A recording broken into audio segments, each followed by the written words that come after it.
CS610 का lecture start करने जा रहे हैं। तो फर्स्ट हमारे पास है कि हार्डवेयर एड्रेसिंग क्या होता है। तो स्पेसिफाइंग डेस्टिनेशन, स्पेसिफाइंग मीन की डेस्टिनेशन को स्पेसिफाई करना। तो इसका मतलब होता है कि हम कंप्यूटर में मैसेज को सेंड करते हैं, किसके थ्रू करते हैं, हम लैंड के ज़रिए करते हैं। तो वो क्या किसको इस्तेमाल करता है, वो एक हार्डवेयर को यूज़ करके हम अपनी डाटा अपने मैसेज को सेंड कर सकते हैं डाटा को। तो हार्डवेयर का क्या काम है, जो हमने डाटा सेंड किया होता है उसकी डेस्टिनेशन को वो फाइंड करता है एंड उसकी टाइप को देखता है कि उसकी टाइप्स क्या है। इस चीज़ को हम क्या कहते हैं, डेस्टिनेशन स्पेसिफाइंग कहते हैं। अब हमारे पास है हार्डवेयर एड्रेसिंग क्या होता है। Most network technologies have a hardware addressing scheme that identifies station on the network। तो मोस्ट जो कि टेक्नोलॉजी है जो कि अपने हम जो डाटा सेंड करते हैं वो क्या करते हैं, फर्स्ट ऑफ ऑल जो स्टेशन होता है उसका उनका नेटवर्क को फाइंड करती हैं, उसको आइडेंटिफाई करते हैं कि हमने जो डाटा कहाँ पे सेंड करना है। Each station is design and numeric hardware address और फिजिकल, इसको हम एड्रेस कर सकते हैं and physical address, hardware address या फिजिकल एड्रेस भी कहते हैं। तो ये क्या कहती हैं कि हर स्टेशन का एक यूनिक एड्रेस होता है जिसको हम क्या कह सकते हैं, फिजिकल एड्रेस कह सकते हैं या हार्डवेयर एड्रेस कह सकते हैं। जो फिजिकल या हार्डवेयर एड्रेस होता है ये जब मैन्युफैक्चरिंग होती है उसके अंदर एक यूनिक एक नंबर दे दिया जाता है। हर कंप्यूटर का एक यूनिक होता है, एड्रेस होता है। कोई भी ऐसा कंप्यूटर है जिसका जो कि एड्रेस सेम हो सके। हर कंप्यूटर का जो कि एक असाइन किया जाता है, यूनिक एड्रेस किया जाए, उसको हम क्या कहते हैं, हार्डवेयर एड्रेस। फिर क्या कहते हैं, फिर हम उसके ज़रिए हम अपने डेस्टिनेशन डाटा को सेंड कर सकते हैं सेंडर। और ये आपने एज एम सी क्यू याद रखना है कि जो सेंडर होता है वो क्या इंक्लूड करता है हार्डवेयर एड्रेस को। Sender also include hardware address in each transmit frame.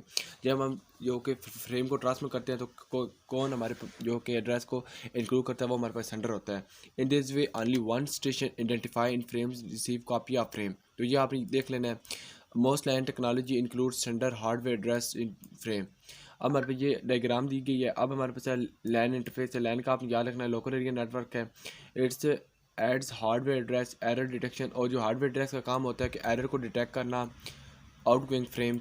Its में use DMA to copy frame data directly frame from main memory. ये आपने MCQs के तौर पर याद रखना है। और ये पॉइंट दोनों, इट में use DMA to copy data directly into memory. तो ये दोनों आपके MCQs में आ सकते हैं, पूछ सकता है कि इसका क्या मतलब है। अब हमारे पास है असाइनिंग हार्डवेयर ड्राइव। इसके हमारे पास 3 टाइप्स है, एक स्टैटिक है, कॉन्फ़िगरेबल है और डायनामिक है। स्टैटिक मतलब इन दिस स्टैटिक मतलब होता है कि जो कि चेंज हो, एक ही परमानेंट के अंदर बिल्कुल मूव कर रही हो। In this category the hardware manufacture design permanent physical address to each network interface and manufacture must ensure that every interface has a unique address. अभी मैंने आपको प्रीवियस बता दिया है कि जब मैन्युफैक्चरिंग होती है कि कंप्यूटर के उसके अंदर जो है कि मैन्युफैक्चरिंग के दौरान जो है कि एक यूनिक एड्रेस डिज़ाइन कर दिया जाता है हर ईच कंप्यूटर को एक यूनिक की। ये नहीं हो सकता कि कंप्यूटर नंबर 1 है और कंप्यूटर 2 इन दोनों का जो कि एड्रेस है वो सेम हो। ये आर्गज नहीं हो सकता। क्या होता है कि इन दोनों का जो IP एड्रेस होता है वो डिफरेंट होता है, हर यूनिक उनको असाइन कर दिया जाता है। अब हमारे पास कॉन्फ़िगरेबल क्या है। In this category the address can be sent by the end user इधर मैनुअली। और ये आपने याद रखना है कि जो मैनुअली है वो जो कि हमारे पास एड्रेस कौन सेट करता है, एंड यूज़र सेट करता है। मैनुअली हमारे पास जो एड्रेस कौन सेट कर रहा है वो हमारे पास एंड यूज़ करता है, वो हमारे पास स्विचेज या जंपर के थ्रू इलेक्ट्रॉनिकली। तो ये आपने याद रखना है। और इलेक्ट्रॉनिकली जो कि वो किस के ज़रिए सेट कर सकते, थ्रू सॉफ्टवेयर के ज़रिए यूज़ कर सकता है, सेट कर सकता है। अब आपने जस्ट एज MCQs कॉन्फ़िगरेबल में 2 चीज़ याद रखनी है। अगर हम मैनुअली जो कि कौन सेट कर रहा है, वो हमारे पास जो कि यूज़र एंड यूज़र होता है वो सेट कर होता है, वो स्विचेज या जंपर ऑन इंटरफेस के अंदर। इलेक्ट्रॉनिकली कौन कर होता है, वो हमारे पास सॉफ्टवेयर के थ्रू। डायनेमिक क्या का मतलब, इन this category the interface automatically design physical address each time it is powered up. This automatic scheme must be ये रिलायबल प्रिवेंट कॉन्फ्लिक्ट्स। डायनेमिक का मतलब होता है कि हर कंप्यूटर जो कि पावर ऑफ रिस्टार्ट करने के बाद उसका जो एड्रेस होता है वो ऑटोमेटिक चेंज हो जाता है। डायनेमिक मैंने एक आपको रियल लाइफ एग्जांपल दे देता हूँ। जिस तरह आप व्हाट्सएप हो गया, टिकटॉक हो गई और इंस्टाग्राम वगैरह जो अकाउंट आप बनाते हैं व्हाट्सएप के बनाते हैं, चल मोस्टली आप व्हाट्सएप देख लें, आप सब यूज़ करें व्हाट्सएप। तो क्या होता है कि आप जो कि व्हाट्सएप अकाउंट बनाते हैं, अपना नंबर जो इंटर करते हैं, इंटर करने के बाद आपको एक 5 to 6 कोड, जो 4 to 6 कोड जो कि आता है आपको। ठीक है, वो क्या करता है, वो कुछ टाइम के लिए, सेकंड के लिए आता है, तो 5 to 10 सेकंड अगर आप कोड इंसर्ट करते हैं तो हो जाता है। अदरवाइज आप नहीं करते उसके टाइम के अंदर, क्या होता है वो क्या होता है कि आप अगेन उसको ट्राई करते हैं। डायनेमिक का मतलब होता है कि आपको कुछ लिमिट दी जाती है, इसके अंदर आपने ये अपने कोड को इंसर्ट करना है, फिर क्या होगा, फिर वो कोड इंसर्ट नहीं होगा, फिर क्या कर आप दोबारा अगेन ट्राई करेंगे, आपको कोड आ जाएगा। यहाँ पे इसका यही फ़ायदा होता है कि अगर आपको पास कंप्यूटर है, वो आप ऑफ करते हैं, पावर ऑफ के बाद जब वो ऑन होता है, स्टार्ट होने के बाद क्या करता है, उसका जो एड्रेस है वो चेंज हो जाता है। ब्रॉडकास्टिंग का मतलब होता है कि हमारे पास जो broadly some applications wants to broadcast message to all station on the LAN, तो सम कुछ एप्लीकेशन होती है, ब्रॉडकास्ट मतलब है वो तमाम स्टेशन के अंदर, लैंड के ऊपर तमाम स्टेशन के अंदर डाटा सेंड करती है। For this purpose share communication channel can make broadcast efficient in such a way that message deliver to all station. हम ब्रॉडकास्ट को इस्तेमाल करके अपने जो कि कम्युनिकेशन जो हम मैसेज सेंड करते हैं वो तमाम स्टेशन के अंदर हम जो कि ब्रॉडकास्टिंग थ्रू एफिशिएंट वे से हम मैसेज सेंड कर सकते हैं। A special broadcast address is used to identify broadcast message which are captured by all station। वो क्या करता है, आइडेंटिफाई करता है ब्रॉडकास्ट मैसेज, और फिर क्या करता है, कैप्चर क्या which are capture by all station, तमाम जितने भी हमारे पास स्टेशन जो कि कनेक्ट हुए होते हैं एक दूसरे के साथ, वो क्या करता है ब्रॉडकास्ट के थ्रू हम तमाम जो अपना मैसेज है वो तमाम स्टेशन के अंदर सेंड कर सकते हैं। अब है नेक्स्ट लेक्चर नंबर 10 की तरफ मूव करते हैं। फ्रेम टाइप आइडेंटिफिकेशन क्या होती है, मल्टीकास्टिंग है। तो फ्रेम का मतलब होता है कि अगर हमारे पास कंप्यूटर पे एक ही लाइन पे हमारे पास जो डाटा सेंड हो रहा होता है, तो क्या होता है कि उसके ऊपर तो हम उनके ऊपर क्या टाइम एक तो कंज्यूम हो रहा होता है, वेस्ट हो रहा होता है, और क्या होते हैं साथ ही रिसोर्सेज जो हमारे पास ज़ाया हो रहे होते हैं। एक ही लाइन के ऊपर अगर हम फ्रेम के अंदर एक ही लाइन के ऊपर हम अगर अपने डाटा सेंड करते हैं, तो वहाँ पे क्या होता है कि एक तो उसका टाइम जो वेस्ट हो रहा होता है, और साथ क्या होता है रिसोर्स भी ज़ाया होते हैं। अब है कि मल्टीकास्टिंग क्या होता है। मल्टीकास्टिंग हम देख लेते हैं। The solution to above problem is multicasting. Most important ये आपसे पूछ सकते हैं कि फ्रेम टाइप आइडेंटिफिकेशन का जो कि प्रॉब्लम का हल क्या है, तो क्या है वो हमारे पास है multi above problem the solution. अब तो ये क्या है हमारे पास मल्टीकास्टिंग है, ये आपने याद रखना है as MCQ। It is to restrict from broadcasting is what live broadcasting, however it doesn't forward frame automatically to the CPU। ये क्या हमारे पास फ्रेम है ये ऑटोमेटिकली जो कि CPU को सेंड नहीं करता। तो मल्टीकास्टिंग आपको पता चल गया यही होता है। ये आपने बस ये याद रखना है कि ये फ्रेम टाइप आइडेंटिफिकेशन है, इसका जो कि अबव प्रॉब्लम का जो सोल्यूशन क्या है वो हमारे मल्टीकास्टिंग, ये एज आपका MCQ पूछ सकते हैं। मल्टीकास्टिंग फ्रेम है, ब्रॉडकास्ट फ्रेम है, the frame that are distant to the station self है। अब हमारे पास क्या है कि ये आपने देख लेना है। अच्छा ये एक स्किप हो गया कि मल्टीकास्ट एड्रेसिंग क्या था। We take example of computer running and audio application, we see that they can receive audio frame if they interface are program to receive them and the other computer they are not running that the audio application will not waste resources. तो मैंने आपको बताया कि अगर एक computers ने एक audio का फ्रेम भेजा है, तो एक ऑडियो को हमने फ्रेम भेजा है, तो बाकी कंप्यूटर ने के जो कि रिसोर्सेज वेस्ट नहीं होंगे। अगर मैंने हमारे पास कंप्यूटर है 5 कंप्यूटर अटैच है, अगर मैंने एक कंप्यूटर नंबर 2 को जो है कि हमने ऑडियो भेजनी है, अगर मैं कंप्यूटर 2 को ऑडियो भेजूंगा तो क्या आएगा उसके ऊपर वहाँ पे जो रिसोर्स वेस्ट होंगे और टाइम होगा। और बाकी जो हमारे पास 4 कंप्यूटर होंगे, कंप्यूटर नंबर 1 3 4 और 5, उनके ऊपर कोई भी टाइम वेस्ट नहीं होगा और ना ही उनके ऊपर कोई रिसोर्सेज आए होंगे, क्योंकि जिसके अंदर हमने ऑडियो को सेंड किया वहाँ पे उसके रिसोर्स भी वेस्ट होंगे और टाइम भी वेस्ट होगा। अब हमारे पास एक्सप्लिसिट फ्रेम टाइप्स क्या होती हैं और implicit. Explicit in this type the identifying value is included with frame describes type of include data। इसके अंदर क्या होता है कि हम जो कि एक्सप्लिसिट फ्रेम के अंदर जो हमने फ्रेम भेजा होता है उसकी टाइप्स क्या है, उसमें फ्रेम की टाइप जो है वो हम इंक्लूड कर देते हैं। जस्ट हमने इसमें ये का काम करना होता है कि फ्रेम की टाइप को इंक्लूड कर देते हैं। इसकी टाइप क्या होगी जस्ट। अब क्या एक इम्प्लिसिट जो कि in implicit frame the receiver must infer from frame data. इसके अंदर जो उसको इसके साथ कोई भी लिंक नहीं होता, आपने जो फ्रेम भेजा है उसकी टाइप्स क्या है, उसके अंदर इंक्लूड कौन सी टाइप्स करनी ये नहीं होता। जस्ट ये है कि इसके अंदर जो कि डाटा की फ्रेम डाटा के साथ इंटरफेयर होता है इसके साथ। अब हमारे पास है कि हार्डवेयर एंड फ्रेम जो फॉर्मेट है, इसके हमारे पास एक फ्रेम हेडर होता है और एक पे लोडर। तो ये हमारे पास क्या है, ये हमारे पास है कि प्रिम एबल जो है कि फिर ये कि डेस्टिनेशन एड्रेस है, सोर्स फ्रेम है, ये हमारे पास हेडर है, और ये हमारे पास पे लोड के अंदर हमारे पास डाटा होता है, जो हम डाटा सेंड करते हैं वो हमारे पास पे लोड के अंदर होता है। अब देख लेते हैं फील्ड क्या होती हैं कि अब हमारे पास प्री एम्बल है, ये इसका पर्पज़ क्या होता है, रिसीवर सिंक्रोनाइजेशन करता है। और डेस्टिनेशन एड्रेस का मतलब होता है ये आइडेंटिफाई करता है कि हमारा जो डाटा है कि कौन से फ्रेम कहाँ किस कंप्यूटर के अंदर जाना है। सोर्स एड्रेस का hardware address of sender, mean कि ये सेंडर की तरफ जो सेंड करता है ये एड्रेस की कौन से कंप्यूटर को सेंड करना। फ्रेम टाइप, उसकी टाइप कैसी होंगी, डाटा जो कि फ्रेम पे लोड के ऊपर, मैंने आपको बताया कि पे लोड के ऊपर हमारे पास डाटा होता है। अब हमारे पास है CRC है, ये 32 बिट्स का होता है CRC कोड। अब इधर इधर नेट फील्ड है, इधर नेट का मैंने आपको बताया था कि ये एक लैंड जो जिस तरह हम कनेक्ट करते हैं कि लैब आप समझ लें, या इसके अंदर ये एक यूनिवर्सिटी के अंदर कॉलेज के अंदर जो हम छोटा सा एक बिल्ड करते हैं लैंड टेक्नोलॉजी को इस्तेमाल करके नेटवर्क बिल्ड करते हैं, तो उसके अंदर क्या होता है इंटरनेट का हम इस्तेमाल करते हैं। फ्रेम विदाउट टाइप फीड, तो some LAN technology don't include और टाइप फीड। तो यह मैंने आपको जस्ट एक ब्रीफली बता देता हूँ। कुछ लैंड टेक्नोलॉजी इसमें एग्री नहीं करती, कुछ सेंडर या जो रिसीवर होते हैं उनके दरमियान क्या हो जाती है, इंटरसेप्शन हो जाती है। वो अपने डाटा को जो है कि सेपरेटली सेंड कर देते हैं। जैसा आपने ये यहाँ पे है कि फ्रेम विदाउट टाइप फील्ड, इसके अंदर होता है जो सेंडर होता है और रिसीवर होता है वो आपस में एग्री नहीं करते, उनके दरमियान क्या होता है इंटरप्रिटेशन हो जाती है। और इंटरप्रिटेशन के बाद वो क्या होता है कि वो अपने जो डाटा है वो बिल्कुल अलग वे में जो डिस्टिंक्ट वे में हम अपने जो डाटा वो सेंड करते हैं। तो इसको हम क्या कहते हैं, फ्रेम विदाउट टाइप फील्ड। हमारे पास है एनकोडिंग डाटा टाइप है, तो IEEE 802.2 LLC। जस्ट आपने ये फर्स्ट लाइन याद रखनी है कि standard include logical link control सब नेटवर्क अटैचमेंट, तो ये आपने देख लेना है। अब हमारे पास है नेटवर्क एनालाइजर।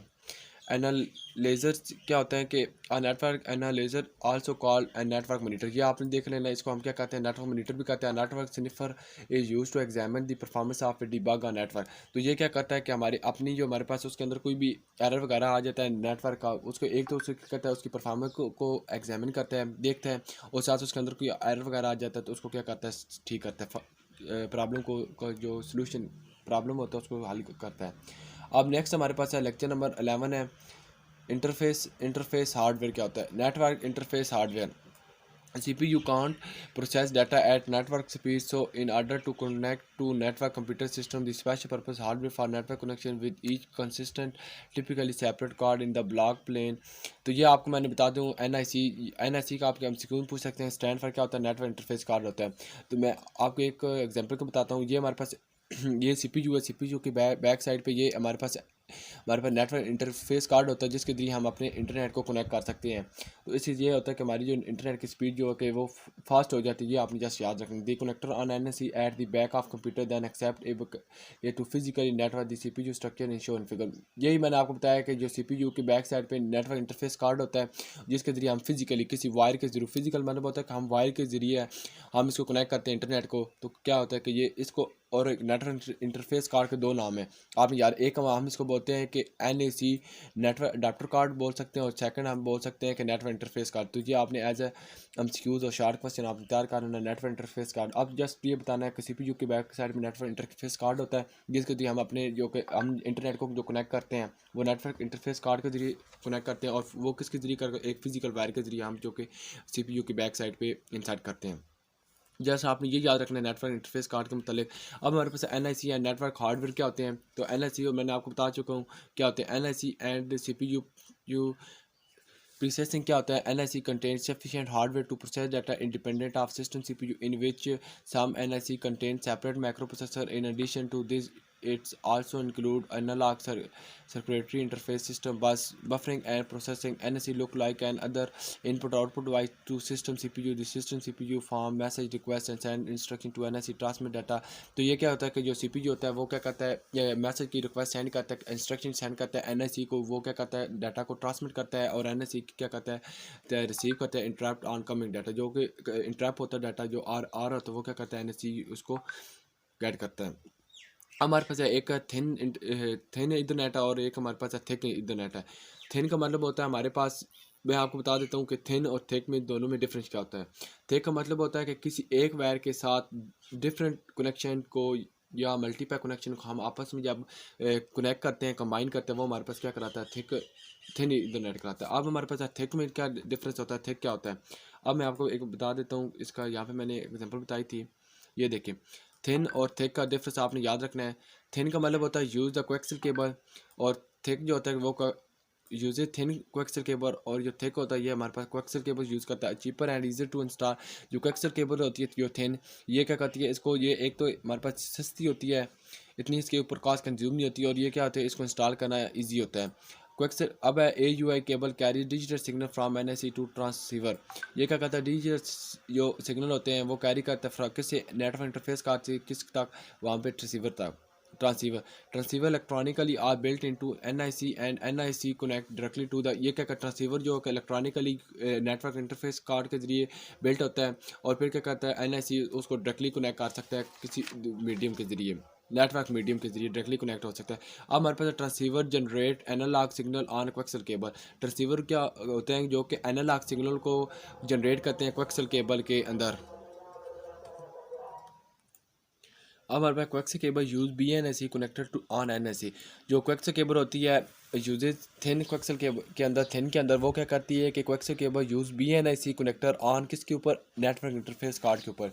अब कोएक्सियल केबल है, ये required terminator to avoid single reflectance. तो ये हमारे पास होता है, ये आपने बस डिफरेंस एक दफ़ा रीड आउट कर लेना अच्छी तरह। अब नेक्स्ट हमारे पास है थिक। थिन का मैंने बता दिया है कि जो थिक होता है वो हमारे पास किसी एक वायर के साथ हम डिफरेंट कनेक्शन को बिल्टअप करवा सकते हैं थिक के अंदर।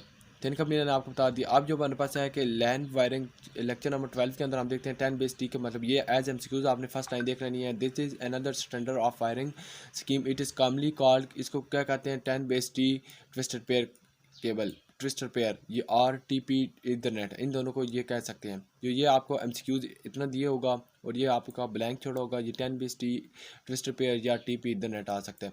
अब हम इसको नोट्स के जरिए करते हैं कि लेक्चर नंबर 12 को इसको किस तरह करना है।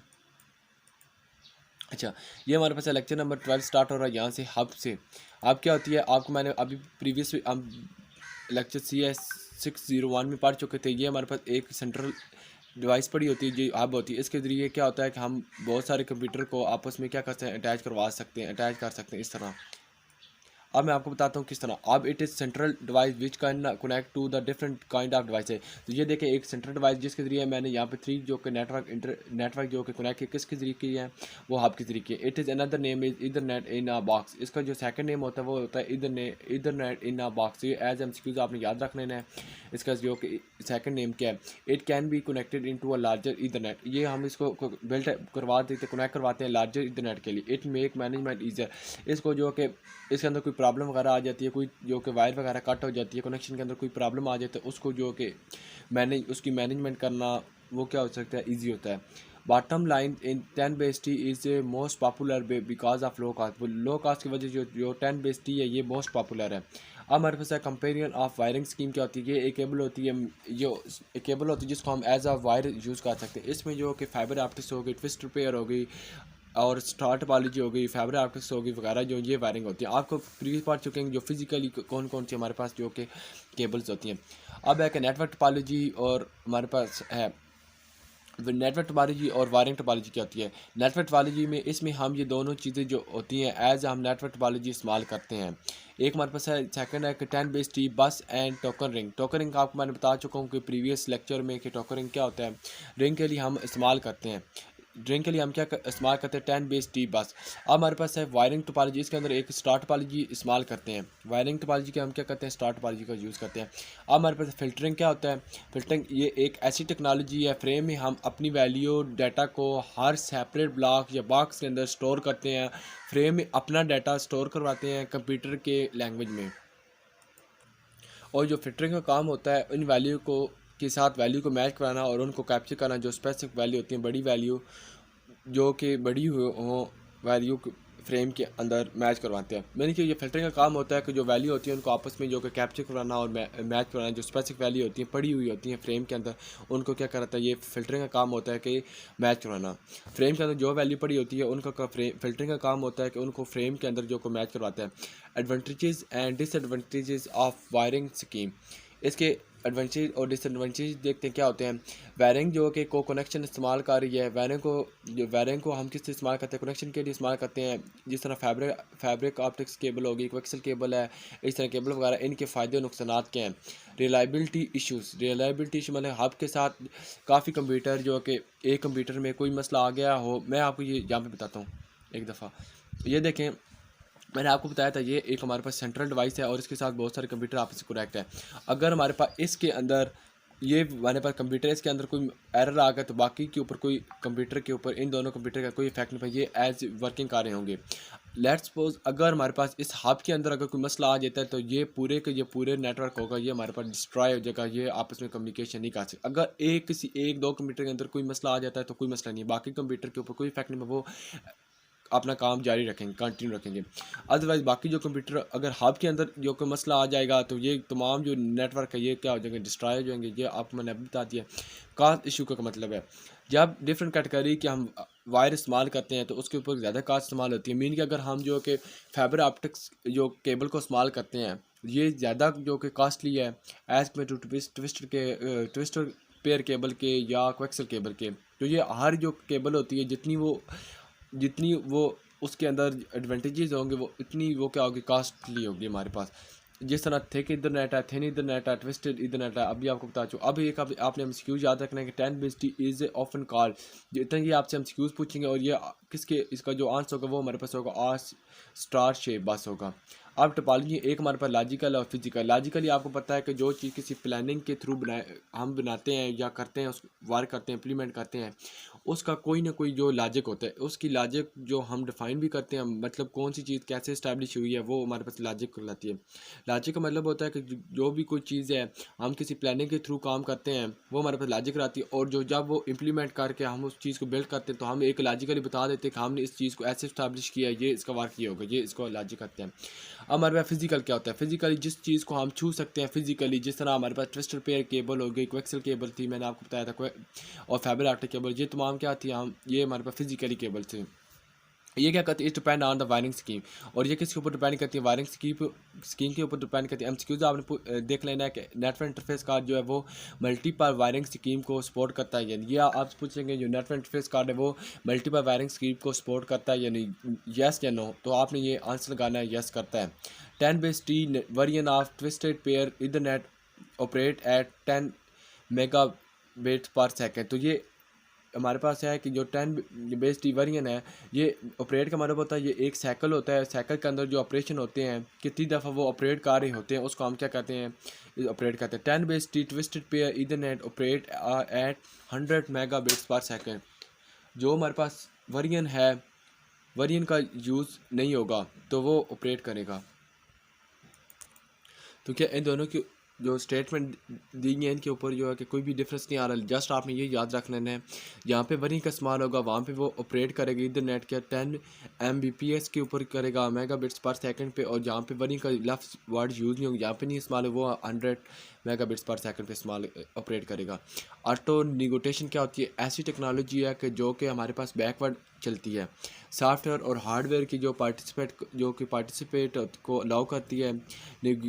जो हमारे पास है निगोटिएशन जो होती है, निगोटिएट करें जो कि कनेक्शन को इस्टेब्लिश हो। जब हमारे पास जो कनेक्शन इस्टेब्लिश हो जाता है तो जो 10/T ऐसी टेक्नोलॉजी है जो कि बैकवर्ड चलती है, और ये हमारे पास कंपेटेबल भी होती है और अलाउ करती है पार्टिसिपेंट को, और उसकी स्पीड पे इफेक्ट करती है। और कनेक्शन जब इस्टेब्लिश होने के बाद या पार्टिसिपेंट इसमें अलाउ करती है तो वो हमारे पास निगोटिएशन करे। लास्ट हमारे पास कैटेगरी ऑफ वायर्स है, दी इंटेंडेंट डाटा रेट है। उसका डाटा रेट क्या है? डिस्टेंस बिटवीन डिवाइस है, मतलब कि जहाँ से सेंड किया जहाँ पे वो रिसीव हुआ उसके अंदर जो भी डिस्टेंस आएगा वो होगा। The amount of M noise, इसकी जो नॉइस की कितनी अमाउंट है, इसकी फ्रीक्वेंसी की बात कर रहा है, कितनी है, इसकी लो है या high frequency. Anticipate future need, इसके फ्यूचर क्या क्या हो सकते हैं। कास्ट है कि कितनी, अगर हम जो कि कोई एक कास्ट, ये हमारे पास जो कास्ट होती है ये डिपेंड करती है हमारे वायर के ऊपर। अगर हम जितनी अच्छी वायर इस्तेमाल करेंगे उतनी उसकी जो कि कास्ट ज़्यादा हो जाएगी। तो ये एक और आपको मैंने यहाँ पे बता देता हूँ, थ्री MCQs है, मोस्ट इंपॉर्टेंट है लेक्चर नंबर 12 के अंदर। ये देख जस्ट, तो लेक्चर नंबर 12 हमारे पास कंप्लीट होगा। जस्ट आपने ये तीनों देख लेने हैं। जो RG45 कनेक्टर होता है ये किसके लिए इस्तेमाल होता है? 10/T के लिए होता है। AUI कनेक्टर किसके लिए इस्तेमाल होता है? थिक नेट के लिए इस्तेमाल होता है। और BNC connector for thin net के लिए। तो ये बस हमने 3 देखने, BNC कनेक्टर जो कि थिन इथरनेट के इस्तेमाल होता है। ये मोस्ट इंपॉर्टेंट 3 MCQs हैं लेक्चर नंबर 9 से 12 तक काली हैं। तो आई होप कि ये वीडियो आपके लिए हेल्पफुल होगी। अगर आपको वीडियो पसंद है तो लाजमी कमेंट सेक्शन में आपको बताएगा वीडियो आपको कैसी लगी है, और इंशाल्लाह मैं नेक्स्ट भी वीडियो अपलोड करूँगा। फीडबैक आप लाजमी